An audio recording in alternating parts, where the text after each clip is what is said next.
Hi అండి.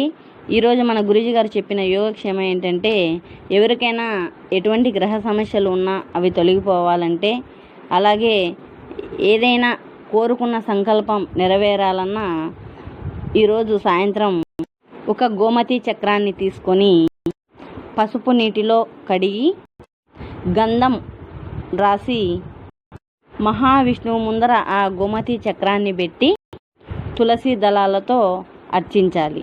అలాగే ఎవరి ఇంట్లోనైనా శాలిగ్రామాలు ఉంటే ఆ శాలిగ్రామాల పైన ఈ గోమతి చక్రాన్ని ఉంచి పూజించుకొని తర్వాత ఆ గోమతి చక్రాన్ని మెడలో ధరించాలి. ఇలా చేస్తే మనకు ఎటువంటి సంకల్పం ఉన్నా నెరవేరుతుంది. అలాగే గ్రహాల దృష్ట ప్రభావాలు అనేది మన మీద పడవు.